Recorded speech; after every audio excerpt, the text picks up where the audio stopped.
Assalamualaikum. My name is Suhaida binti Jusoh and I will present about company background. Our company's name is Hako Engineer Sendian Berhad and fully Bumiputra Consulting Firm registered with SSM.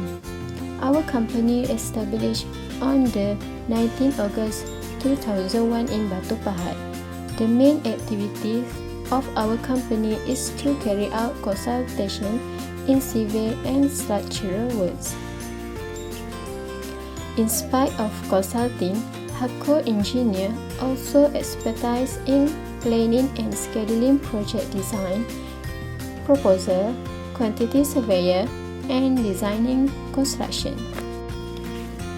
Our mission is to perform our customer at highest level of quality construction and design service to maintain the highest level of professionalism, integrity, honesty, and fairness in our relationship with supplier, subcontractor, and others to ensure the longevity of our company through repeat and referral business achieved by customer satisfaction.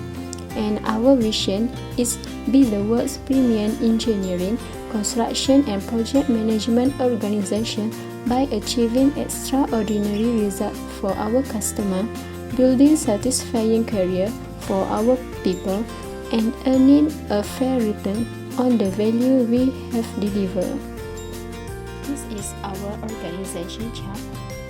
Tan Yi Wei as a director, Muhammad Zulfikar as a project manager, Tan Hugh Lin as an architect, Violet Lang as a consulting engineer, followed by Saira Lim as a resident engineer, and I'm Suhaida binti Jusoh as a quantity surveyor. Hi, my name is Muhammad Zulfikar bin Arani. Now, we proceed to project background. As we know, we need to designing and constructing a 3-storage building at Batu Pahat, Johor. The area of the development is proposed to be 1,500 meter per square. It can provide facility for residents in terms of social and living needs. It is easy to us to calculate the consolidation. It located at the average soft soil area, so we need to do the shallow foundation. In the soil profile, for the level 0 until 1.5 is being excavated to remove the topsoil since the soil is soft. Now, we need to do the soil investigation. The purpose of this soil investigation was to provide the following information. For the first one is to determine the type of foundation required, is it shallow or deep. Second is information to allow the geotechnical consultants to make a recommendation on the allowable bearing capacity of the soil. Third is the sufficient data and laboratory tests to make settlement and swelling prediction. Fourth is location of the groundwater level, and lastly information so that identification and solution of excavation problems can be made. Now we go to the field exploration and testing. The field test and sample collection were conducted in the borehole in accordance with the relevant standard code of practice.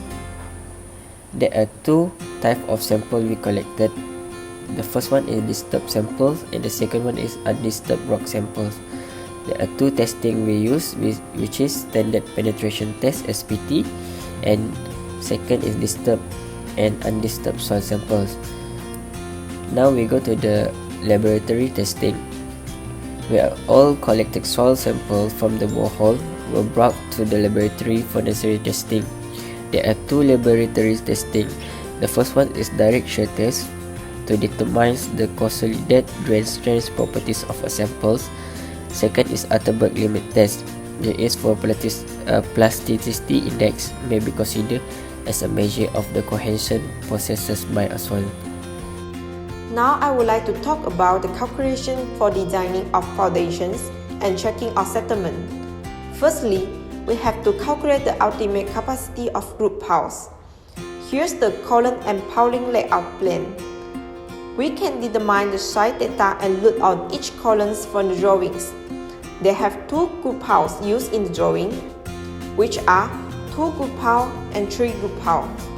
The details have shown in the drawings. For the drawing, we can determine the center-to-center spacing of the pile. Look on column have displayed in the table of soil data.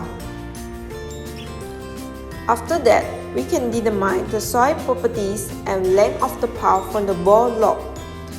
From the bore log, we know that the water table is 1 meter from the soil surface. Besides, we can determine the undrained cohesion of the clay. We obtain the length of the pile, which is 33 meters from the drawing. After determining all the parameters, we can start the calculation of designing the square piles. They have two methods to design the width of the square pile. For 2 group pile, we use the critical load, which is 497 kN for designing the pile. Then, the ultimate load bearing capacity was determined, which is 1491 kN by multiplying allowable load bearing capacity with the safety factor. Then we have to determine the formula of BG and LG by inserting spacing value. We assume NC is 9, then put all the values which have been determined in the formula of ultimate bearing capacity. We get the value of width is 0.02 meter. After that, we apply the second method to determine the width of the pile. After inserting all the value, we obtain 0.181 width of the square pile. The maximum value between method 1 and 2 will be taken, which is 0.181 meter. Therefore, we use B equal to 0.2 meter, which is larger than 0.181 meter for the safety purpose. Then we apply same method to determine 3 group pile by using critical load 535 kN. The difference between 2 group pile and 3 group pile is its center-to-center spacing D, which is 0.225 meter, and the N2 is 3. So the ultimate bearing capacity obtained is 1605 kN. After put all the value in the formula method 1, we obtain the width of the square pile is 0.04 meter. Then, we continue design the pile by using the second method. The width obtained is 0.131 meter. The maximum value between method 1 and 2 will be taken, which is 0.131 meter. Therefore, we use width of the pile is 0.2 meter, which is larger than 0.131 meter for safety purpose. So now I would like to present about the elastic settlement of the group pile. For the first Q allowable equal to 497 kN, EP modulus of elasticity of the pile material is given 21 times 10 power of 6 kN per meter square, and then ES is equal to 25 times 10 power of 3 kN per meter square. And the Poisson ratio of the soil is 0.35, the mu is 0.62, the B and the width or diameter of pile is equal to 0.2 meter, and the influence factor is also known as 0.85. So we can calculate the load carried by frictional skin resistance under working load condition. The formula is QWS equal to Q allowable times 0.6972, and we get the value 346.51. For the QP load carried at the pile point under working load condition is equal to Q allowable minus QWS, and we obtain the value 150.49 kN. For next, we need to calculate the elastic settlement of the pile, and we substitute the value into the formula. We can get 0.0144 meter for the elastic settlement of the pile. The next step is to calculate the settlement of pile caused by the load at the pile tip. So by substitute the value into the formula, we can get 22.4 millimeter. And for the next settlement of pile caused by the load transmitted along the pile shaft, the formula is given there. And we just need to calculate for the IWS. The IWS, the formula is 2 plus 0.35 square root of L over D, and we can get 6.50. And we substitute back IWS into the formula of the SE3, we can get the value 0.5989 for the settlement of power caused by the load transmitted along the power shaft. So the total elastic settlement we can calculate by adding 3 of the SE, and we can obtain 37.40 millimeter.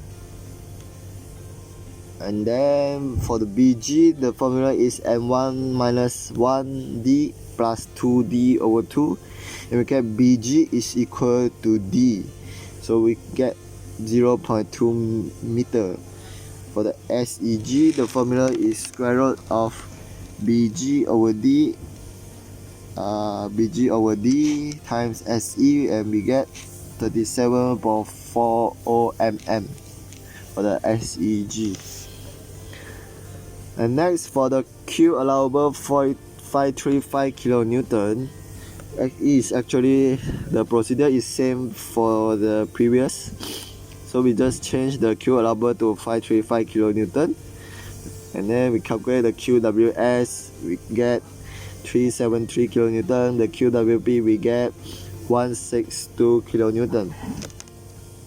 Next, we calculate the first settlement, and we get 15.45 millimeter. The second settlement we get is 0.02417, and the third settlement, by substituting into the formula, we get 0.6447 millimeter.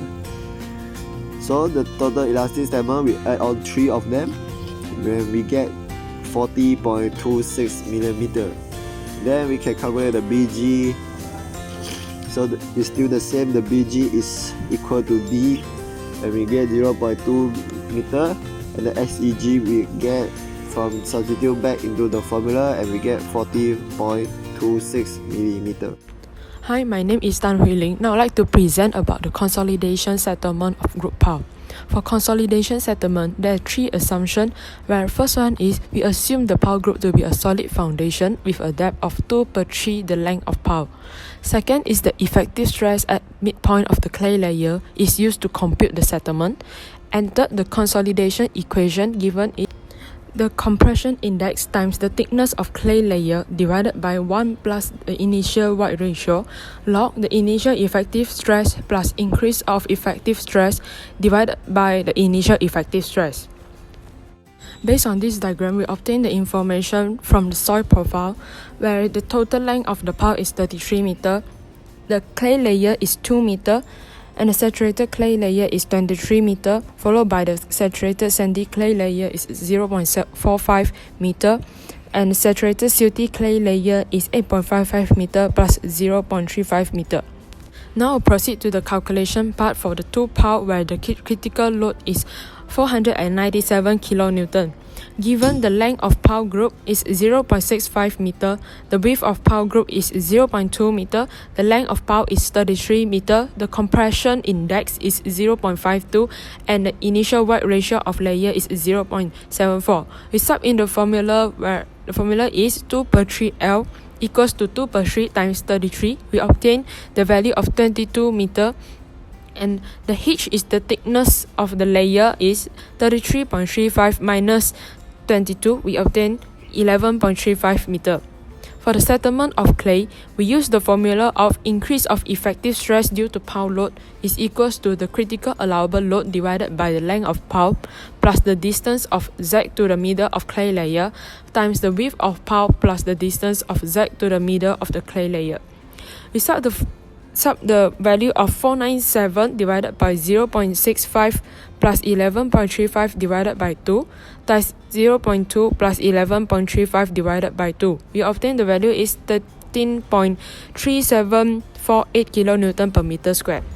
While for the initial effective stress at the midpoint of clay is equals to 262.9633 kilonewton per meter square.